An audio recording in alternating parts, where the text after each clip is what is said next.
Madame, Monsieur, bonsoir et bienvenue. Tidiane Thiam, le président du PDCI-RDA, a-t-il réussi son pari? Il était donc le samedi dernier en meeting, à son premier meeting, c'était à Soubré, dans la région de la Nawa, pour présenter sa vision des présidentielles à ses militants. Merci d'être avec nous. Notre semaine démarre avec ce grand talk. Et nous commençons maintenant.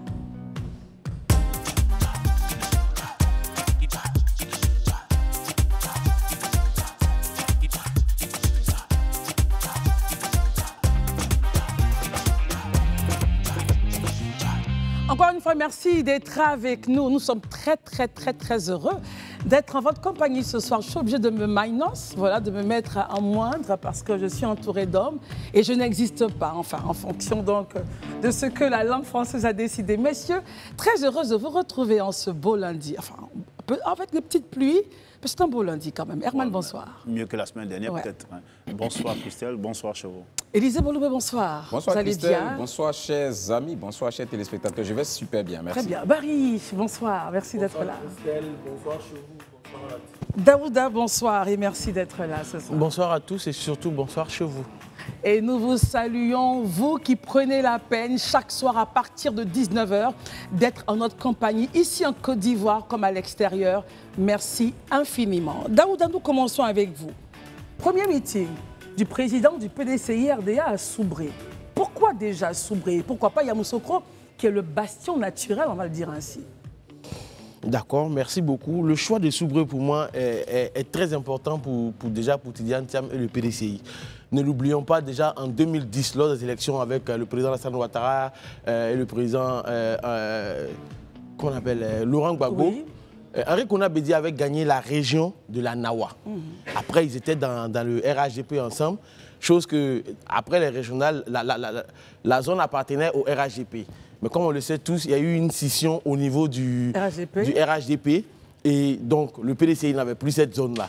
Mais à la faveur des élections régionales passées, le PDCI a reconquis encore cette région. En septembre dernier. Donc, voilà. Du coup, M. Tidiane Thiam et le PDCI vont dans la zone de la Nawa pour aller galvaniser et fidéliser leurs troupes parce qu'ils savent clairement que le RHDP est en embuscade. Et il y a une petite flamme là-bas aussi? Voilà, il y a une flamme là-bas. N'oublions pas un paramètre parce que les gens peut-être auront peur de le dire clairement. Mais n'oublions pas que la zone de la Nawa, c'est une zone qui est vraiment... Il y a une forte communauté Akan, notamment Baoulé qui va dans, comment on appelle ça, dans les zones cacaoyères. Donc en gros, même si M. Tidiane Thiam a porté ses armures de combattants pour aller dans une zone, il était en zone conquise. Ça, c'est un fait. Zone conquise, voilà, donc du coup, véritablement, je pense que c'est le choix. Ce qui a suscité le choix de Soubré pour cette zone-là. Et pour terminer, c'est une zone aussi qui est plus ou moins hostile aussi au RHDP quand on le sait, même s'ils ont un électorat là-bas. Pourquoi plus ou moins? Non, mais parce que c'est une zone que le Bédié gagne. Quand on regarde les résultats qui sont sortis des urnes, chacun a eu une part du lion dans cette élection-là. Donc il y va dans cette zone-là qui est plus ou moins acquis à sa cause. Et donc, du coup, il peut parler librement en zone conquise. Et il est à l'aise. Voilà. Alors, quand on finit de dire ça, Daouda, je reste avec vous en général. Au deuxième tour, on essaiera de voir un peu quelques éléments de langage. Mais en général, pensez-vous qu'il a conquis, qu'il a réussi son premier meeting, Daouda? Bon, pour parler comme quelqu'un, il voulait des gens pour l'applaudir, il a trouvé des gens pour l'applaudir. Oh. Oui. Parce que, comme je l'ai dit, il était en zone conquise, ça c'est un premier point. Mais pour moi, quand on me demande par exemple, est-ce qu'il a gagné son pari, pour moi, c'est un épiphénomène. Épiphénomène dans la mesure où remplir cette place Charles Bozave d'Onvaï pour le PDCI, pour moi, c'est un épiphénomène parce que n'importe quel grand parti en Côte d'Ivoire, notamment le PPACI, le RHDP, le PDCI, en un claquement de doigts, peuvent tout simplement remplir le stade olympique et BMP. Parce qu'on le sait tous, eux tous, ils transportent leurs militants. Donc c'est un épiphénomène pour moi. Daouda, on revient avec vous. J'aimerais écouter Herman justement sur ces premiers éléments. Il était à Yakoli, on sait bien que Yakoli Dabo, c'est le fief de feu Zadi Kessi et toute sa symbolique pour le PDCI-RDA. Et après, premier meeting, Herman, avec votre œil d'observateur, d'analyste, au total réaction, est-ce qu'il a réussi ou pas son pari? Mais, moi, je veux dire, si on veut parler de son pari, il faut peut-être voir le parcours qu'il a mené pour arriver et puis les éléments de langage après qu'il utilise.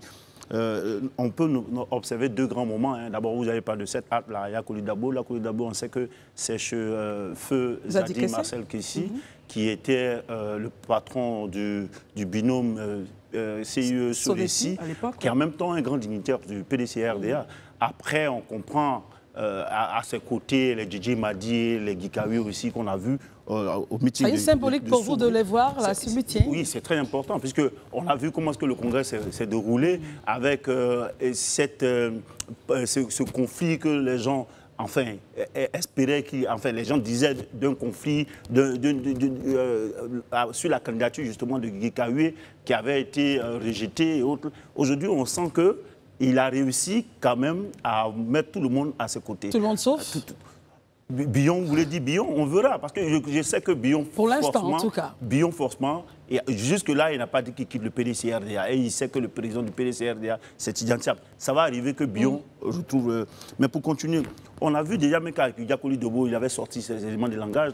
C'est là-bas qu'il a parlé de ce qu'il a pu faire avec Zadi Kessi Marcel pour l'électricité en Côte d'Ivoire, pour que la Côte d'Ivoire, les populations n'aient pas tout ce temps-là une intervention en termes de cela. Maintenant, le second moment fort, c'est le meeting de Soubré. Le meeting de Soubré, il a fait ça à la place Boza d'Envahi. Daouda l'a rappelé, mais en même temps, ça lui a permis, dans la courtoisie, de sortir quelques éléments forts pour faire des pics, comme on le dit.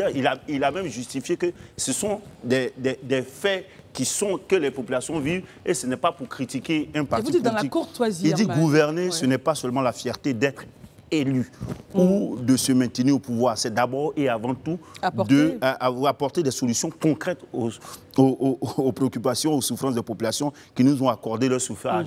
Est-ce à dire que le gouvernement en place, le pouvoir en place n'apporte pas des solutions concrètes? Ça, Thiam est ici, il sait qu'il faut l'apport de ces solutions concrètes. Il y a autre chose, il a dit nous devons amener tous les Ivoiriens s'inscrire sur la liste électorale afin de remporter la victoire. Vous voyez bien que aussitôt, on constate qu'il y a quand même des structures. J'ai vu le TACT qu'ils ont créé, tous en action avec Tidiane Thiam, qui aujourd'hui fait une campagne de sensibilisation pour que les plus jeunes, enfin ceux qui ne sont pas inscrits, puissent s'inscrire. Et il a dit aux populations à Soubré que l'acte de vote, la présence sur la liste électorale, c'est un droit pour vous. Il ne faudrait pas que les gens viennent monnayer cela. C'est-à-dire que, parce qu'aujourd'hui, c'est quoi? Sous le prétexte qu'on vous met sur une liste électorale, on vous donne de l'argent. Vous pouvez aller voter pour telle personne. Parce que, donc, c'est tous ces éléments. Moi, je pense qu'il a fait... Il a réussi, selon vous? Il a réussi son pari, ces messages qu'il voulait faire passer. Parce qu'aujourd'hui, on a vu que ce qu'il attendait sur la question de donner des réponses concrète sur les préoccupations des populations, il a donné un peu, il s'est mis comme le véritable opposant au régime actuel. Très bien, avec courtoisie, on note ce point-là. Élisée Boloube, le pari de la mobilisation, selon vous, a-t-il été réussi pour le PDC-RDA? Et comment est-ce qu'in fine, vous observez cette première sortie de Tidiane Thiam? On va qu'on rentre dans certains éléments du langage. Moi, je vais être totalement honnête avec vous. Moi, je l'ai dit la dernière fois, si vous vous souvenez, je dis que des partis significatifs comme le PDCI, comme le PPACI, comme le RHDP se gargarisaient devant des militants remplis dans une enceinte comme celle, par exemple, du Boza d'Envahi, même du Palais de la Culture. Ou bien, pour moi, vraiment, je trouve qu'ils ont dépassé cette étape-là. C'est des partis, ils n'ont même pas besoin de... Ça c'est vraiment pas pour moi un élément significatif. Honnêtement, ça, je vais être clair avec vous.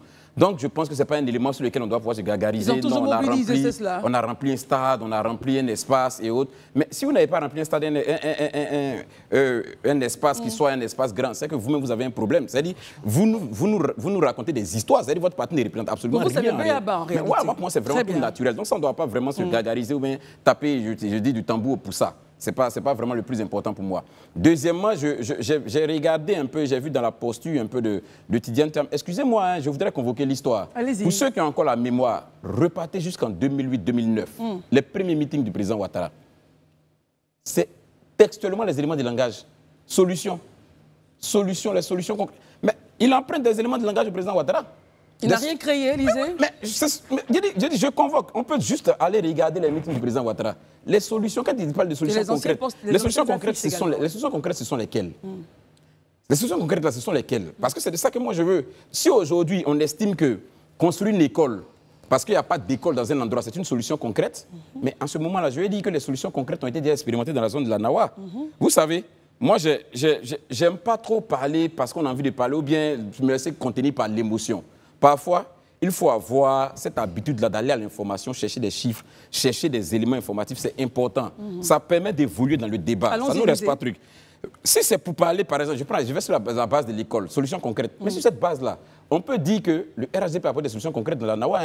Honnêtement dit, je vous prends rapidement ce que mes recherches ont donné. Avant 2011, dans la région de la Nawa, on comptait 1310 salles de classe.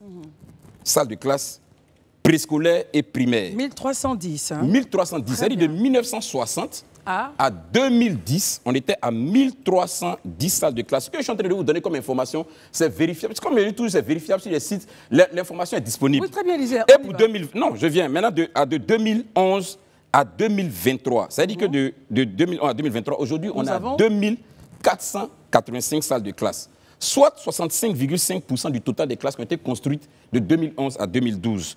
Quand on repart au secondaire, on se rend compte, par exemple, au secondaire, qu'il y avait 7 collèges avant 2011. Et là, quand j'ai vu les chiffres, je suis tombé à la renverse. Une région qu'on dit région productive du cacao, qui était le pilier, qui est donc le bastion même de l'économie ivoirienne. 7 collèges, depuis 1960 à 2010. Mais c'est un scandale dans la Nawa. Donc, tous les régimes qui ont succédé là n'ont pas été à la hauteur. Ça aussi, on peut leur reprocher. Aujourd'hui, nous sommes à 15 collèges qui ont été construits dans la zone de 2011 à 2023. Je peux en citer plusieurs. Allons sur la santé, parce que j'ai un point dessus sur la santé, allez-y. Sur la santé, je n'ai pas de chiffres ici. Sur les centres de santé, bon, disons que j'étais un peu pressé en venant, donc je n'ai pas pu réunir tous les éléments. J'ai juste un élément pour vous. Alors, il disait lors de son meeting, malheureusement, cette zone aux richesses économiques indéniables demeure l'une des moins nanties en matière d'infrastructures socio-économiques, entraînant encore dans la région, et nous le regrettons, beaucoup de décès de femmes au moment de l'accouchement chaque année. Les routes économiques, notamment pour l'évacuation des productions agricoles ou le déplacement des personnes, sont encore trop peu nombreuses dans un état déplorable, voire inexistante. Voici les éléments de langage qu'il utilisait lors de ce meeting. Je fais le même constat que le président Thiam sur la question des routes et autres, tout ça. Mais quand on parle du fait que ce soit déplorable à ce jour, on impute ça à la responsabilité à qui? À tous les régimes. On ne peut pas l'imputer au président Ouattara. Je suis désolé. Parce que cette région-là, ce n'est pas aujourd'hui qu'elle est une bourre du cacao. Cette région-là est bourre du cacao depuis des années. Tous les régions sont passés là. Ils n'ont pas vu en ce moment précis là qu'ils devaient faire la route. Le président Ouattara est venu. Aujourd'hui encore même, à sa décharge, même si c'est vrai qu'on peut dire il aurait pu jeter un coup d'œil, mais à sa décharge, quand on regarde au moins quand même sur l'échiquier national et international, pardon, sur le territoire, on voit quand même des infrastructures routières qui ont été un peu faites partout. Donc on peut dire dans le Selon lui, la région a été oubliée sur ce point. Dans le but de pouvoir vraiment répartir la richesse, on a peut-être, comme je le dis à un certain moment donné, pas apporté un maximum d'investissement dans la zone. Mais comme je le disais, excuse-moi, je termine dessus, en venant justement dans mes recherches, j'ai vu comme ça, j'ai pris le PND, et j'ai vu effectivement que la région de la Nawa, contrairement à ce qui se raconte, la région de la Nawa fait partie quand même des régions où il y a de trop gros investissements prévus. Et j'en veux pour preuve le barrage hydroélectrique qui a été construit. C'est dans la région de la Nawa. À côté du barrage hydroélectrique de Soubré, on a celui de Gribo-Popoli, qui est en train d'être construit. Mais en termes même de revêtement de route, ce que peut-être vous ne savez pas. Pour terminer. Oui, pour terminer dessus. En termes même de revêtement de route, dans le PND, il est prévu des travaux sur environ 194 km de route. La section Soubré-San Pedro de 121 km, pour un montant de 2,7 milliards, qui a même été déjà mobilisé, donc il doit être réalisé. Dans le BND, comme je l'ai dit, qui est en exécution, on a par exemple la section Soubré-Tapé-Guia de 73 km, pour un montant de 1,7 milliard de francs. Tout ça, c'est mobilisé. Donc, au total, la région est planifiée dans le pays. Voilà, je veux dire quand même, si peut-être aujourd'hui le constat est fait qu'il y a des manques, mais il y a une réalité, c'est qu'il y a quand même une volonté d'apporter cette richesse dans la zone. Donc moi, je ne trouve pas juste qu'on dise juste que... Comme si rien n'est fait, en fait. Parce qu'en réalité, si rien n'est fait, je le dis honnêtement, c'est une responsabilité qui est partagée. Mais toujours est-il qu'au regard des chiffres que je viens de vous donner, vous pouvez constater quand même que de 2001 à 2023, des efforts ont été faits. C'est insuffisant parce que des investissements n'ont pas été faits depuis des années. C'est ça le problème, justement. Très bien. Maintenant, il faut savoir, est-ce que les populations sont informées, justement, qu'elles sont prévues dans ce PND-là? Ben c'est ça aussi. C'est un des éléments souvent que quand on relève ici très souvent. Peut-être qu'il faut informer la population davantage dessus. Barry, j'aimerais avoir votre point de vue là-dessus. Est-ce que Tidiane Thiam a réussi son pari? Et quels sont les éléments qui vous ont marqué avant qu'on ne rentre avec vous peut-être dans certains éléments de langage. Allez-y, Barry. Bon, je note que déjà, M. Tidiane Thiam se rend dans la région de la Nawa, comme ils l'ont dit. C'est à la base historiquement un bastion PDCI. Daouda a cité des indicateurs qui le prouvent. Et je note aussi que M. Thiam a voulu certainement se détacher du V Baoulé, qui est son bastion naturel, pour aller ratisser l'âge. Parce que pour moi, pour les élections de 2025, il y aura des régions clés. Et la Nawa fait partie de ces régions clés-là parce que c'est la boucle du cacao. Et je pense que le RHDP en 2025 va vouloir récupérer, va vouloir battre le PDCI dans cette région-là et vice-versa.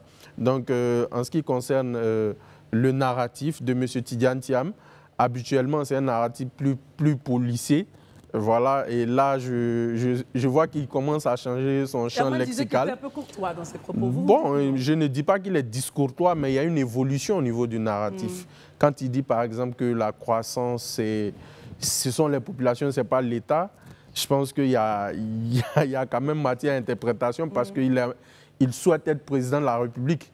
Est-ce que demain, si M. Thiam est président de la République, qui a 7-8% de croissance, est-ce que dans son narratif, il va dire que ce sont les populations? Donc il y a ça, il y a le profil de M. Thiam, déjà depuis qu'il est venu. Moi, je note que c'était quelqu'un qui était quand même avec un style bien précis. Mais là, j'ai l'impression que comme il est rentré dans le ring, on va lui dire bonne arrivée.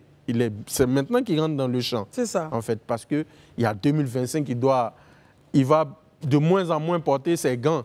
Mais il va falloir aussi s'armer de courage parce qu'à la moindre prise de parole, ses adversaires politiques ne lui feront plus de cadeaux. Ça, c'est ce qui est normal parce que la politique, c'est un jeu. Et donc, je note que le marketing de M. Thiam, c'est justement comme Élisée l'a dit. Moi, quand je l'ai écouté, j'ai eu l'impression d'entendre Alassane Ouattara en 2008-2009, voire 2010, avec des solutions. Vous êtes d'accord avec Élisée aussi sur ce point? C'est le même profil, mais je peux comprendre parce qu'ils ont un peu quand même des similitudes dans le profil. C'est un financier, même si au début il avait dit qu'il était ingénieur. Et c'est là aussi où on l'attend. Parce qu'au début, il a dit qu'il a créé une polémique sur le concept ingénieur et banquier. C'est lui qui a créé cette polémique-là? Bon, il a tenu le propos, mais après, ça a entraîné une polémique dans la cité. Est-ce qu'il va se rétracter? Parce qu'à l'époque, il s'est rétracté. Là aussi, il a fait un discours. Est-ce que M. Thiam va assumer tout ce qu'il a dit jusqu'au bout? Parce que je pense que ces militants attendent qu'il aille vraiment au charbon avec ses adversaires. Mais est-ce que c'est le profil du personnage? Je me pose des questions. On retient donc. Maintenant, pour terminer, je pense que il y a une apparition publique de quelques figures historiques du PDCI que je voulais mentionner, notamment le professeur Djedje Madi et le professeur Guikawe. Ils dégagent une image vraiment d'unité. Mais quid de Jean-Louis Billon? Et je m'arrête là. Très bien. Alors, Herman voudrait la parole parce que pas très en accord avec... Nous ne partageons peut-être pas l'avis de ce qu'Élisée a dit. Élisée a dit, et je pense qu'il est à retenir, que les propos du président Thiam n'ont rien de nouveau. Il revient sur les solutions déjà énoncées par le président de la République lorsqu'il était en campagne déjà pour sa première élection. Herman, réaction? Je donne des éléments. Oui, allez-y. Effectivement, on peut se dire qu'il y a quand même dans les narratifs certains éléments en commun. Mais je veux dire à Élisée que les indicateurs qu'il a présentés de Soubré, je dis que ce n'est pas nouveau sur le kilométrage que le président Ouattara a pu réaliser et autres. Aujourd'hui, lorsque le président Ouattara s'est adressé devant le Congrès, il a montré que les aspects jugés reluisants. Aujourd'hui, l'alerte qui est donnée par Tidiane Thiam, il faut l'apercevoir, c'est au niveau quand même, il y a quand même des cadavres qui sont dans le placard. Quand on nous sort l'indice de développement humain, où on est parmi les 30 bons derniers, à 166e place, alors qu'on était à 159e place. Ça veut dire qu'on est parti à 166e place sur 193. Je veux dire que lorsqu'on parle d'indice de développement humain, on doit savoir, c'est vrai qu'on peut se demander l'orientation des politiques de gouvernance, où est-ce que tout ce qu'on fait, ces croissances-là, finalement, comment est-ce qu'on n'arrive pas à rendre aussi heureux il n'y a pas véritablement un impact sur les populations. Il faut se poser la question. Les performances, là, on les connaît de M. Ouattara. Pourquoi est-ce que pendant qu'il y a la croissance économique et que les populations, aujourd'hui, leur âge de l'indice de décès, c'est leur âge pour l'espérance de vie, autant pour moi, a diminué. Pourquoi est-ce qu'ils sont parmi dans les pays où l'indice de développement humain n'est pas intéressant? Ça veut dire qu'ils ne sont pas véritablement épanouis. Il y a que ça. Donc il faut peut-être qu'il oriente tout ce qu'on gagne là sur ces questions-là. Maintenant, sur la question du profil, la surréaction des gens du pouvoir ou bien de ceux qui pensent que Tidiane Thiam n'a rien dit dans son discours, c'est parce que Tidiane Thiam, comme ils l'ont dit, a le même profil plus ou moins que Ouattara. Il y a des éléments que vous ne voulez pas sortir. Voici un monsieur qui a des origines aussi bien ivoiriennes qu'étrangères. Donc, il y a une base de personnes naturalisées qui sont généralement, ces personnes-là, quand elles ne prennent pas au scrutin, votent généralement Ouattara. Voilà, M. Tidiane Thiam va venir partager cela. Il a aussi l'aspect religieux. C'est un musulman, comme tout le monde. On a ici, comme tout le monde, c'est-à-dire, comme M. Ouattara, je veux le dire ainsi.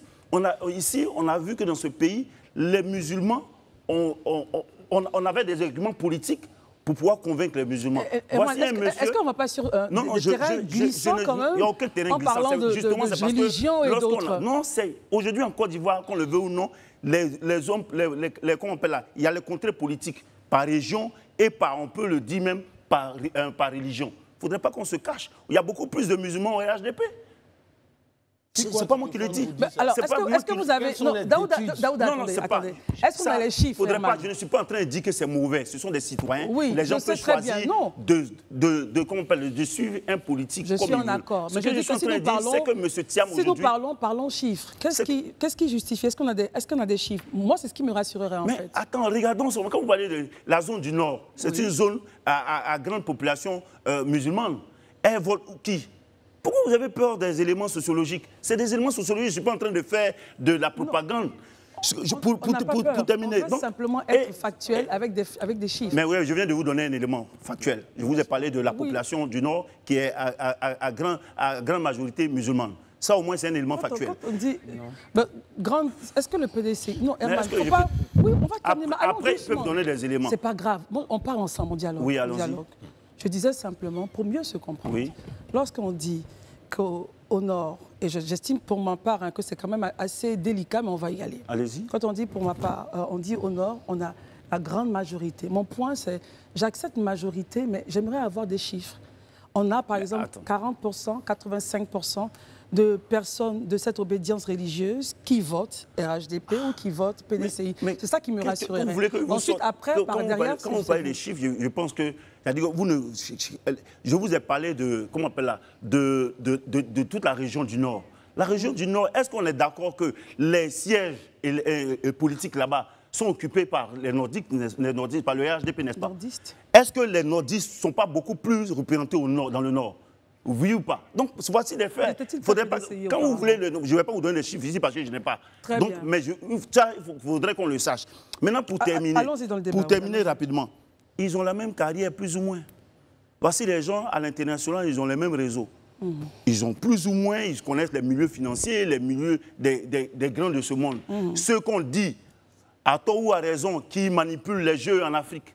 Voilà pourquoi le profil de Tidiane Thiam fait peur. Sinon, il n'y a rien aujourd'hui, on n'a aucun élément sur ce meeting qu'il a fait à Soubré que de sortir des broutilles de ce genre-là, comme quoi, non, ce gars-là, il n'était pas ici, ça fait 20 ans, il ne connaît pas le pays. Mais non, est-ce que le gars, il n'a pas donné les éléments concrets concernant l'indice de développement humain? Très bien. Point. Maintenant, après, on peut spéculer. Sinon, Ouattara, on sait qu'il a bâti. Pourquoi est-ce que les Ivoiriens n'arrivent pas à avoir un indice de développement humain qui soit reluisant, comme les grands chiffres qu'on a? On va écouter Daouda. Daouda, je vous écoute sur ce point-là. D'accord, je pense qu'on ne va pas aller faire de la gymnastie au niveau des Allons-y directement choses. À vos points. On va venir sur les propos de M. Tidiane Thiam qu'il a tenus. Je pense que Barry a essayé de l'expliquer plus ou moins, où il a dit que ce n'est pas le gouvernement qui faisait la croissance, mais c'est plutôt la population. Et donc, j'ai estimé que dans les propos de M. Tidiane Thiam, il y avait de l'incohérence. À quel niveau, Daouda? Pourquoi je trouve que c'est incohérent? Pour quelqu'un qui aspire lui-même à diriger, il ne peut pas s'asseoir, bien s'arrêter devant une foule chauffée à blanc et acquis à sa cause pour dire que le gouvernement ne fait rien, c'est plutôt la population. Ça veut dire que si je fais le rôle aussi de l'opposition, Daouda. Je viens. Si on va dans une analyse par l'absurde, ça veut dire que techniquement, lui-même, Tidiane Thiam, lorsqu'il sera aux affaires, il n'aura rien à créer, il n'aura rien à faire, puisque c'est la population qui crée la croissance. Vous voyez un peu. Donc on serait dans une forme d'anarchisme, parce que l'anarchisme est un courant philosophique et politique. Bien sûr. Dans l'anarchisme, on peut se gérer. J'estime que c'est incohérent. Plus loin, je pense que tout à l'heure, mon très cher collègue Herman parlait de l'IDH, l'indice de développement humain. Pour ce que je sais, le classement et l'élaboration du classement de l'IDH est fait selon plusieurs facteurs. Notamment, on parle de l'éducation, de la santé, de l'accès aux soins sociaux, etc.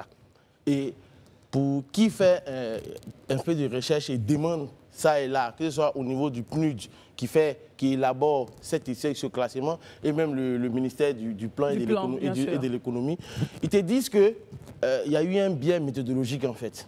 Un biais méthodologique. Voilà, il y a eu en fait les statistiques, les chiffres qui ont été donnés ne sont pas les bons chiffres. Justement, j'allais en arriver. Parce que c'est l'UNESCO qui donne les statistiques de l'éducation. Et comment on appelle ça, le rapport de l'UNESCO qui est parti au niveau du PNUD pour faire le classement, en réalité, ce sont les rapports de 2016.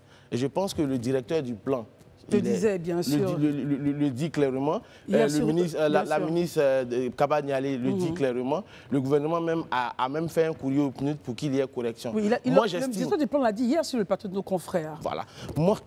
Moi, j'estime que partant de ce principe-là, il faut éviter de rentrer dans ces petits clivages d'indices de développement. Aujourd'hui, sur le terrain, concrètement, est-ce que les Ivoiriens ressentent quelque chose?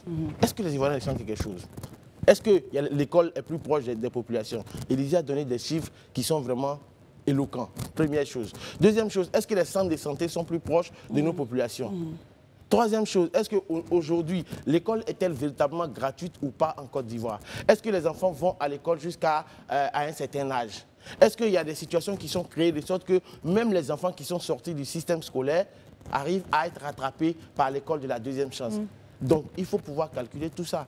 Maintenant, pour terminer rapidement sur la question... En même temps, Daouda, quand les chiffres sont peut-être biaisés, est-ce que ça ne peut pas justement changer ou trafiquer donc le regard? Mais bien, c'est ce que j'ai dit par le thème bien méthodologique. Bien sûr. Puisque les chiffres qui ont été donnés par l'UNESCO, forcément, ça va erroner, ça va rendre faux le classement total qui va sortir.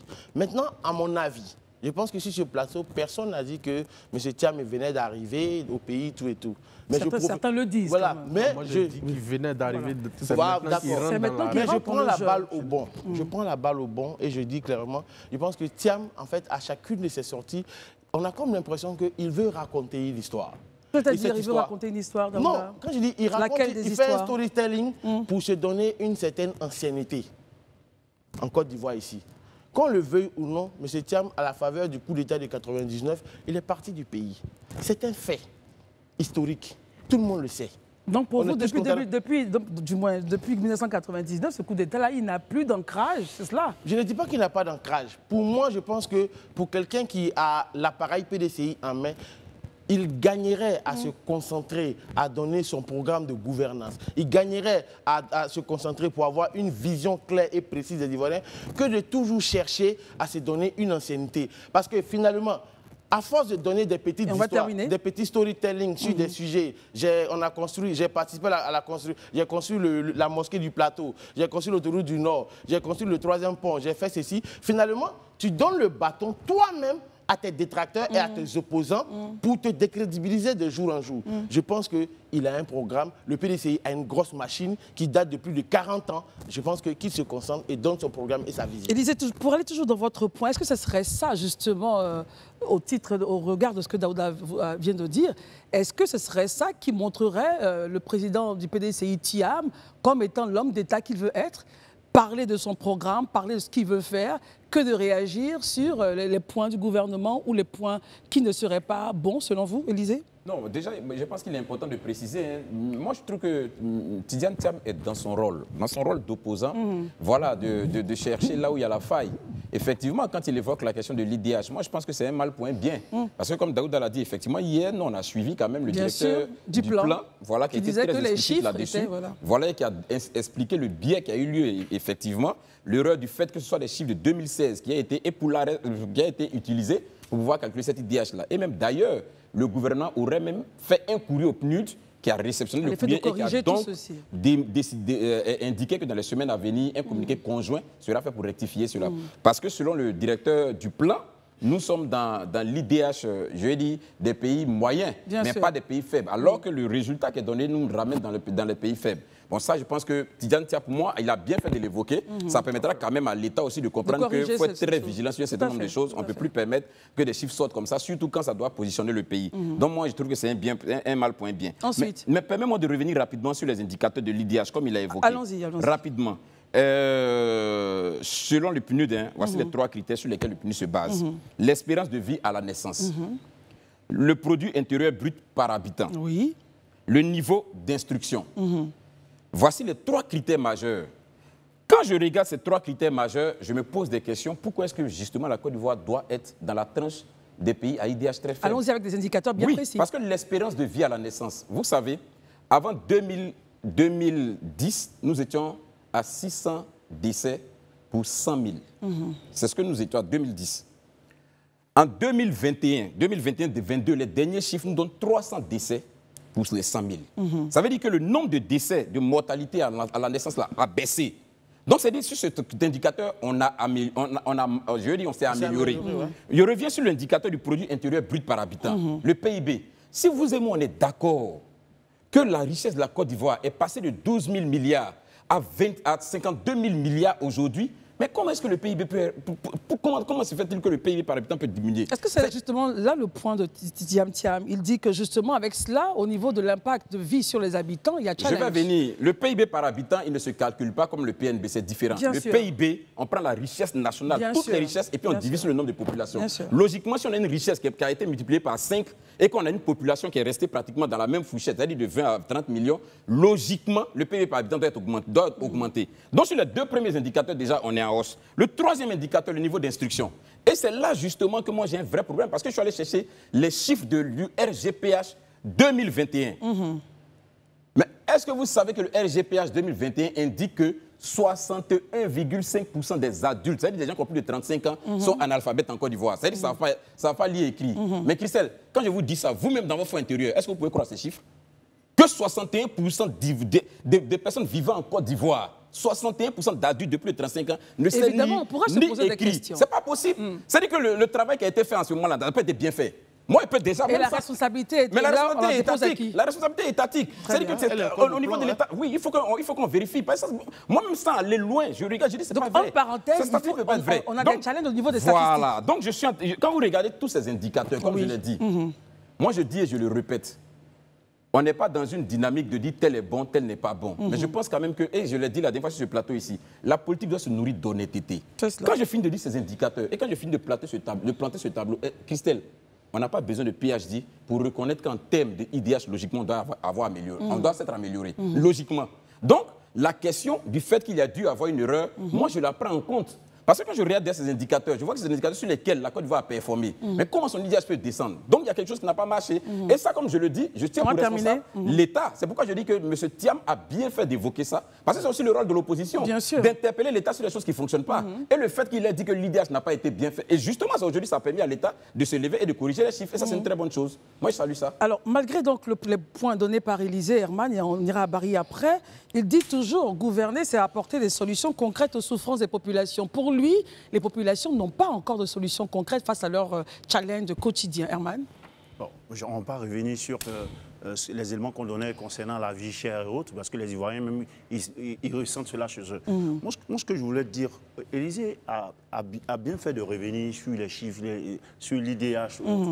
Mais Dieu merci, ils reconnaissent qu'on peut faire des erreurs sur les chiffres. Élisée, aujourd'hui, Élisée veut nous apprendre que et l'UNESCO et l'Office de recensement général des populations en Côte d'Ivoire, c'est-à-dire les deux structures-là ont produit des documents avec des chiffres qui ne sont pas corrects. Parce que lui, il fait, avec son regard d'observation, avec son analyse, son interprétation, qui fait des éléments, des paramètres qui rentrent dans l'IDH. Ils sont précis. Il dit quoi? Par exemple, l'IDH, il dit que c'est sur la base du produit intérieur brut par habitant, le niveau d'instruction et l'espérance de vie à la naissance. Effectivement. Mais quand il dit, par exemple, que l'IDH n'est pas bien, ça veut dire pour lui, on n'a pas besoin d'avoir un PhD pour dire que aujourd'hui, l'IDH, on sait que l'IDH qui est quelques données là, c'est pas bon. Il veut nous dire que les chiffres donnés par l'UNESCO, aujourd'hui, comme il le dit là, par ces structures habituellement qu'on cite ici, ces chiffres-là sont faux. Il veut nous dire aussi que le recensement général de la population et de l'habitat n'a pas été bien fait. Puisqu'il conteste même le fait même que ce recensement nous dise qu'on a plus de 60% de personnes qui sont analphabètes en Côte d'Ivoire. Qui savent ni écrire. Qui savent ni écrire. Donc moi, personnellement, finalement, on va se fier à quel chiffre? Tant que ça nous arrange, on respecte les chiffres. Tant que ça ne nous arrange pas, ces chiffres-là sont certainement faux. Aujourd'hui, je vais laisser les chiffres. Parce que les chiffres, même, généralement, je les aime lorsque je fais des calculs mathématiques. Aujourd'hui, est-ce que les populations ont un toit, un logement à 25 000 francs à payer? C'est de ça que je parlais tout à l'heure. Est-ce que les populations, lorsqu'elles vont au marché, est-ce qu'elles ont leurs revenus dans le mois leur permettent de s'épanouir? Voilà peut-être tous ces éléments-là que ceux qui calculent l'IDH regardent et donnent ces chiffres-là. En attendant de voir la saisine ou bien le recours que l'État du Côte d'Ivoire a fait auprès de ces institutions qui donnent l'IDH, on n'a qu'à s'en tenir aux chiffres. Pour réguler les chiffres. Au-delà des chiffres même, on constate nous-mêmes, on sait que l'Ivoirien, aujourd'hui, il a des difficultés pour s'en sortir. Rapidement, Élisée, on passe à Barry et Daouda. Je pense que quand on... Moi, je juste dis à Eman, quand on se parle, il faut qu'on s'écoute. Parce qu'il fait trop d'amalgame.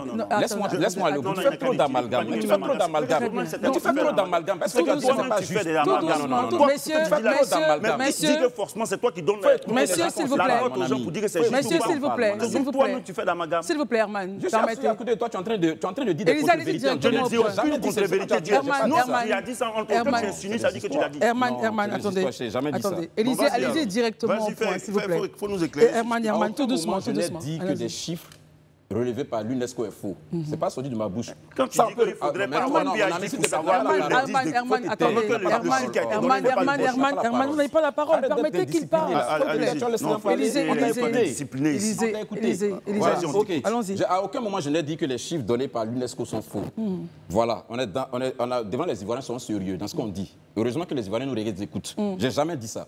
Voilà mes propos. Et je les répète, là où j'ai dit, il peut certainement avoir eu quelque chose qui n'a pas marché, c'est le fait qu'au RGPH, on nous dise que 61% d'adultes, c'est-à-dire que des gens qui ont plus de 35 ans, ne savent ni lire ni écrire en Côte d'Ivoire. Je conteste ça.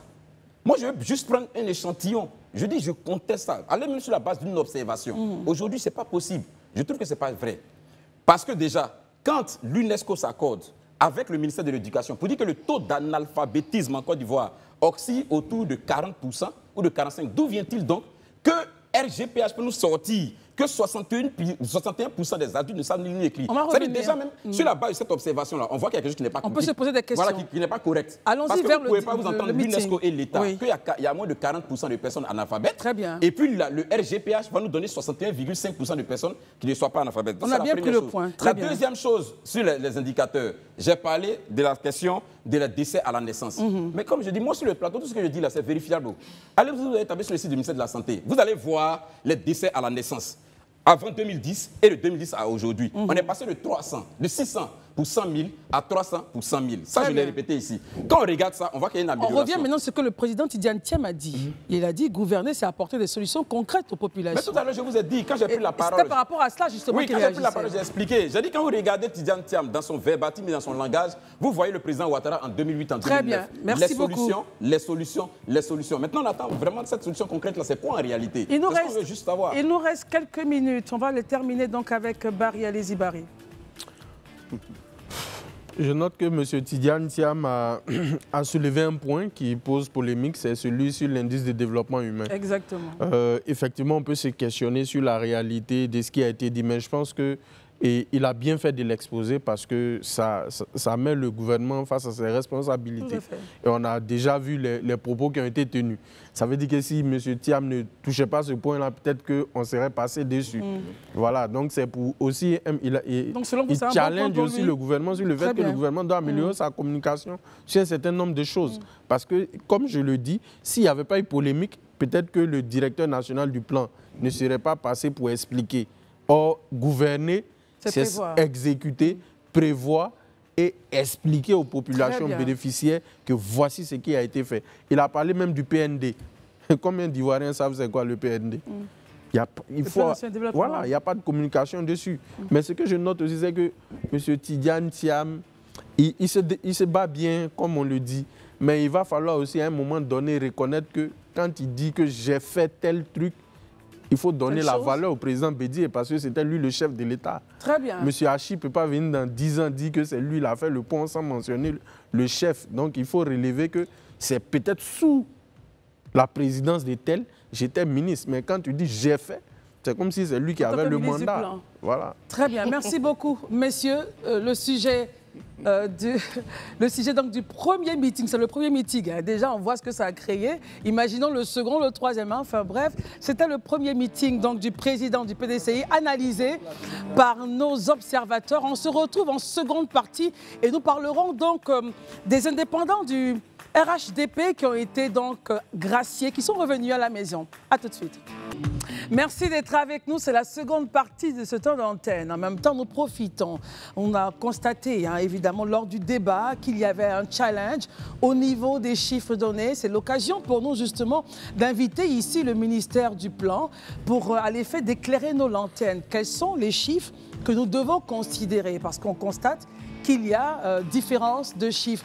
Et ce sera vraiment à l'honneur de notre pays, la Côte d'Ivoire. En tout cas, merci de répondre à notre invitation.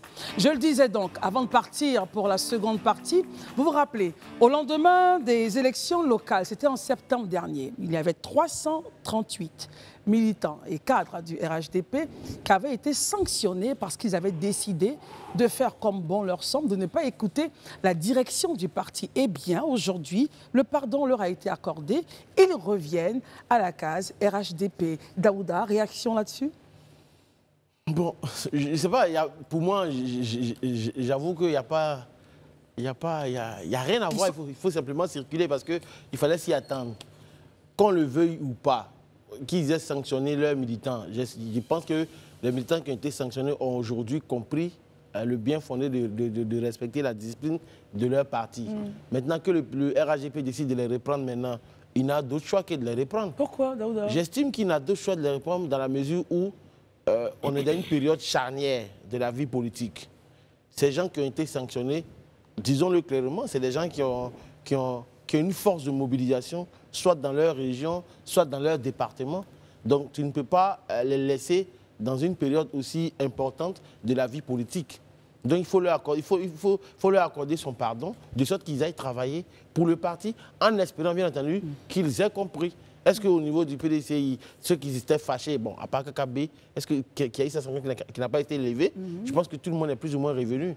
Donc tous les partis vont faire la même chose. On a eu le maire de Iré, donc, qui était au RHDP, qui est revenu au PDCI. Donc sûrement, peut-être qu'il a reçu son pardon. Donc la politique, c'est la saine appréciation des réalités du moment.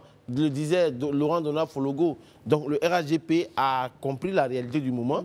Il a besoin de ses braves valides au niveau des régions, des départements, pour aller battre le pavé, aller mobiliser, galvaniser leurs troupes. Parce que là, les pré-campagnes ont commencé. Bien commencé, bien sûr. Alors, Barry, la décision a été prise de lever leurs sanctions depuis le 13 juin.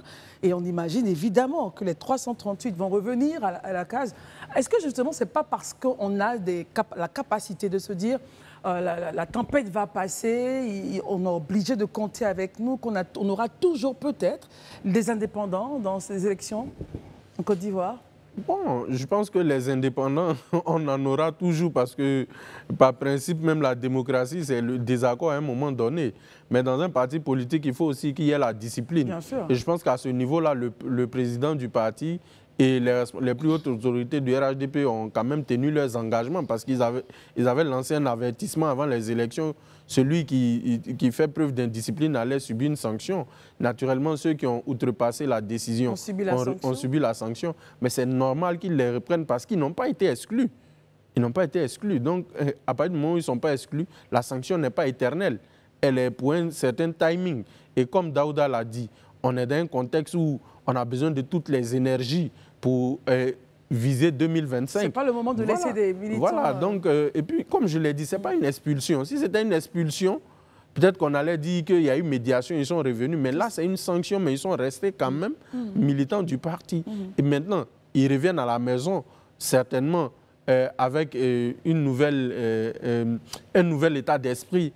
Voilà, et l'objectif, c'est 2025, comme je le dis. Oui. Ce n'est pas le moment de laisser des éléments en cours de route ou à mi-parcours. Donc le RHDP est aussi dans cette posture-là de vouloir rassembler au maximum, parce que parmi ces indépendants-là, il y a quand même des personnalités dedans qui ont un ancrage local, peut-être mieux que ceux mêmes qui ont été choisis par le parti.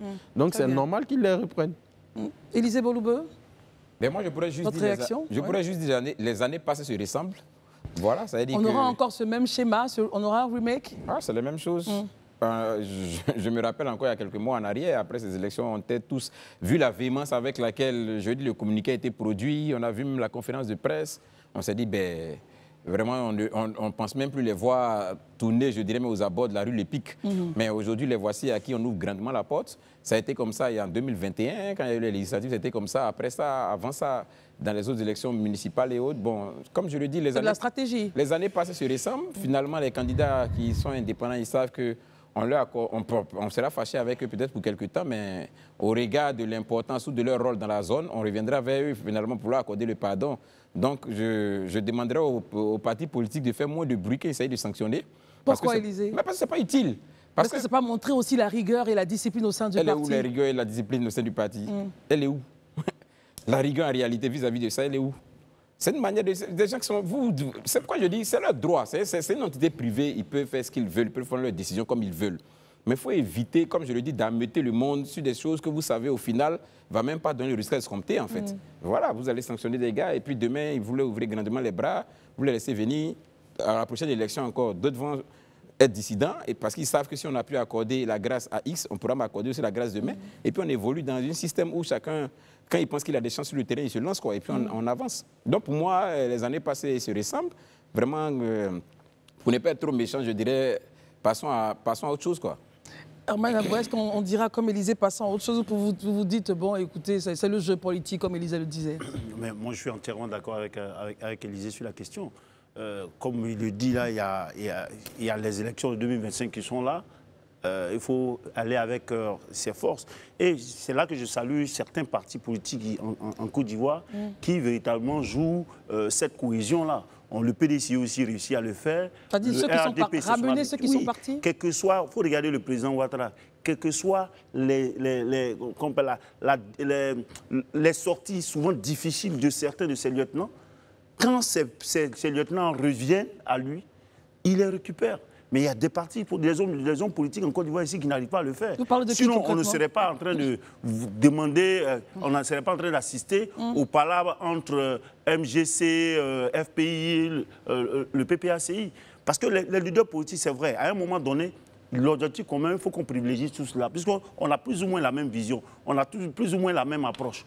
Et c'est comment y arriver, peut-être qu'on a des... Le MGC donc de Mme Simone Gbagbo. Mme Simone Gbagbo. Aujourd'hui, il suffit que Laurent Gbagbo, par exemple, qu'il appelle Mamadou Koulibaly, qu'il appelle un matin Afin Guessan, qu'il appelle Mme Simone Gbagbo. Je ne crois pas, Charles Blé Goudé, à une réunion, une séance de travail en vue de 2025, je ne crois pas qu'un de ceux que je viens de citer ne va rester à la maison, va forcément venir. Donc, c'est cette capacité-là que le président Ouattara a au PDCI RDA, on le voit, parce qu'aujourd'hui même, ils ont signé, il y a le maire de RHDP de Iré qui est revenu au PDCI, ils lui ont ouvert les bras. Mais qu'est-ce qui peut nous diviser au point de même plus pouvoir se sentir? C'est ça. Donc, quand les autres partis réussissent, c'est ça le jeu politique. Et c'est comme ça, lorsqu'on veut gagner, on essaie d'avoir tout le monde avec nous. Donc, nous, nos lieutenants, on les maîtrise. C'est vrai, ils sont partis. On les récupère. Moi, je pense que c'est aussi, donc, selon vous, une force que le RHDP a. C'est une force des partis politiques qui réussissent à reprendre les dissidents parce que RHDP, PDCI. On partage plus ou moins les mêmes valeurs. Très bien, très bien. Alors, messieurs, si nous n'avons donc plus rien à donner donc, sur ce sujet-là, alors je voudrais juste vous rappeler que vous suivez le Grand Talk et on a beaucoup de plaisir à être avec vous. Ceux qui nous prennent en marche maintenant, n'hésitez pas à repartir sur notre canal YouTube pour voir un peu le début de ce temps d'antenne. Messieurs, avec votre permission, nous allons parler maintenant santé. Lui, notre invité, se nomme le docteur Raymond Bleu-Lenné. Il est directeur du club Soka Farm. C'est le premier club professionnel qui parle de santé en Côte d'Ivoire. Et il est là pour nous parler donc de cette cérémonie qu'ils organisent, les Oscars de la santé. C'est vraiment pour la première fois, hein. Enfin, je suis assez jeune peut-être, mais c'est vraiment pour la première fois qu'on parle des Oscars de la santé. Saluer, féliciter, honorer tous ces professionnels-là qui travaillent dans ce domaine. Jour et nuit. Bonsoir, docteur. Bonsoir. Merci d'être avec nous. Merci de m'avoir. Pourquoi avoir initié donc ce club et in fine parler des Oscars? Alors, merci. Alors, le club, c'est le premier club de professionnels de santé dont le premier but est de permettre un échange entre les professionnels que sont les pharmaciens, médecins et tout autre professionnel pour une discussion, une amélioration de leurs conditions, un networking et aussi justement échanger pour le bien-être du patient. Donc, le motto du club, c'est au club Soka Farm, nous prenons soin de ceux qui prennent soin de la population ivoirienne. Dans ce cadre-là, on a noté beaucoup de commérages, de discussions sur les réseaux sociaux et dans la ville sur des problématiques de santé. Socrate disait que le bien le plus précieux, c'est la santé. C'est ça. Donc, on a aussi voulu, en tant que professionnel de santé, récompenser ceux qui, tous les jours, travaillent d'arrache-pied pour pouvoir justement permettre à la population ivoirienne de se sentir mieux, qui sont 10 000 fois plus nombreux que malheureusement ceux qui n'arrivent pas à atteindre cet objectif. C'est dans ce cadre-là que l'année dernière, on a créé la première édition des Oscars de la santé. Et comme le club doit regrouper toutes les professions de la santé, on a donc pensé aux différentes professions et qu'on doit récompenser. Très bien, Daouda. Et quelles sont les professions qui seront récompensées? Parce que là, quand vous avez parlé des récompenses, j'ai commencé à penser à comment on appelle ça, à mon médecin généraliste que je salue, et puis mon rhumatologue, docteur Gbizo et docteur Caleb. Maintenant, et les infirmières seront-elles... Hein? Oui, bon, je pense plus à mes médecins à moi. C'est normal, c'est normal. Voilà. Donc, et les infirmières, les sages-femmes seront-elles primées aussi? Alors, les sages-femmes, pour dire vrai, l'année dernière, lors d'une émission de télévision pour laquelle on était passé, on nous a fait la suggestion, mais et les sages-femmes, pourquoi vous ne les récompensez pas? Et on a dit qu'on ne pense pas à tout. Mais cette année, justement, vous voyez les catégories. Cette année, elles ont été intégrées. Et donc, il y a eu 3 nominés sages-femmes de valeur. Madame Hachi, Madame Sissé et Madame Nguessan. Et quels sont les critères justement pour savoir qui est la meilleure? Alors, on emploie le terme de l'année parce qu'elles sont toutes meilleures. Déjà, le fait d'être nominées, elles sont déjà, c'est une reconnaissance. Ouais, donc, c'est juste qu'au cours de l'année, elles ont développé, elles ont démontré leur attraction pour les patients. Elles ont démontré une excellence dans le service qui va au-delà de leur profession, au-delà de ce qui est attendu pour elles. Barry, docteur, au niveau du club, vous avez combien d'adhérents et quelles sont les conditions pour adhérer au club? Alors, le club, pour le moment, a entre une centaine, quelques centaines de membres. Et pour être adhérent, il faut être professionnel de santé ou ayant un intérêt dans la santé ou entreprise. Et c'est tout simplement clubsokafarm.sokafarm.fr. On est très digital.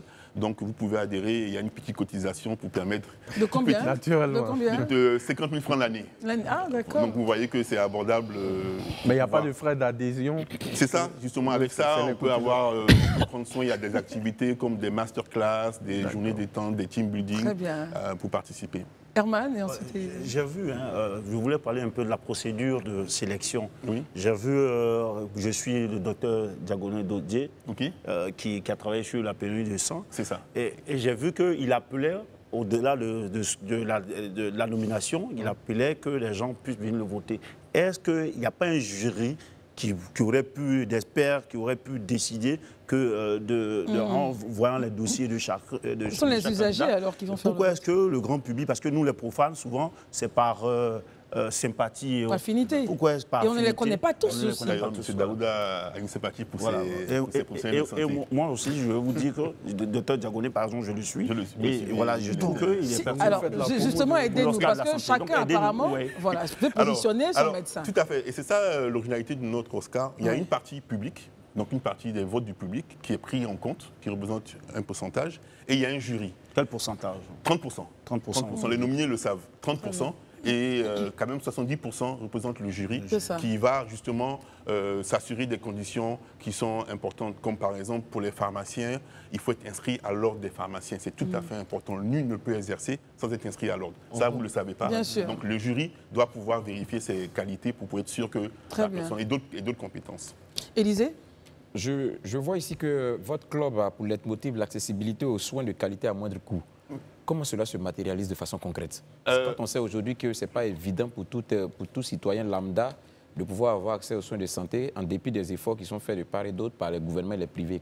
Comment vous, concrètement, vous réalisez ça? Alors, ce n'est pas totalement l'un des points, mais c'est l'un des avantages. Effectivement, le fait de pouvoir se réunir, vous voyez des pharmaciens là, par exemple, le jeudi, il y aura le président des syndicats nationaux des médecins privés et le président de l'Union qui vont discuter des faits, qu'est-ce qu'ils font justement pour permettre aux professionnels de pouvoir garantir des soins de qualité pour les médecins et permettre aux pharmaciens de pouvoir garantir des médicaments de qualité. Donc des discussions, des échanges, des propositions que l'on fait aux instances et que l'on fait aux endroits contribuent à cela, à garantir et à pouvoir amener à la population l'accessibilité des médicaments de qualité en pharmacie. Daouda? Moi j'ai deux questions. Oui, j'ai deux réponses. Il n'y a pas de problème. La première question, c'est que quand vous avez parlé d'associations de professionnels de santé, franchement, j'ai eu un peu peur. Pourquoi, Daouda? Pourquoi est-ce que j'ai peur?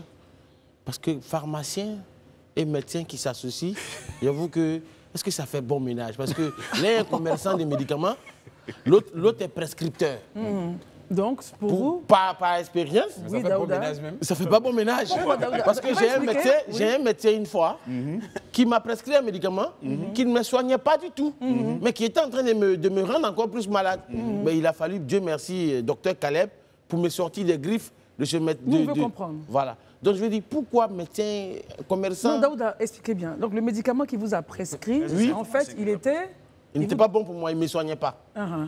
Et selon vous, vous a donné ça pourquoi? Parce que les médecins, généralement, quand les délégués vont les voir, les délégués médicaux vont les voir, on leur propose des médicaments, il faut les faire vendre. Est-ce qu'ils ont des royalties sur les médicaments? Certains, on va dire. Première question. Ça, c'est la première question. La deuxième question, très rapidement. Oui. J'ai vu les nominés sages-femmes. Oui. Mais j'ai été surpris de ne pas voir deux dames je ne connais pas leur nom, mais j'ai vu deux dames qui ont fait accoucher une dame dans un car, dans la boue, dans une région très reculée. Je me suis dit, est-ce qu'on ne pourrait pas faire un prix spécial pour ce genre de prouesse au niveau national? Elles sont professionnelles, non? Elles sont professionnelles, oui. Très bien. Elles sont sages-femmes. Parce qu'elles sont montées à moto, ça n'allait pas, mais elles ont pu faire accoucher dans la boue. Et elles ne sont pas dans les nominés. Et elles ne sont pas dans les nominés. Et il y a une même qui a fait dans le cas. Il va répondre aux questions. Alors, vous savez, à comparaison... N'oubliez pas la première question, c'est la plus importante. Ok, je commence par la première. Donc, je vais commencer par la deuxième parce que c'est là. Concours de Miss Côte d'Ivoire, ceux qui se présentent sont considérés comme les plus belles de Côte d'Ivoire. Il y a toutes des belles filles en Côte d'Ivoire. Donc, je veux dire qu'au point de vue professionnel de santé, il y a énormément d'autres personnes qui ne sont pas nominées. Malheureusement, la nomination est publique. C'est-à-dire que nous, on n'influence pas. On a une période où toute une personne postule elle-même ou bien on les nomine.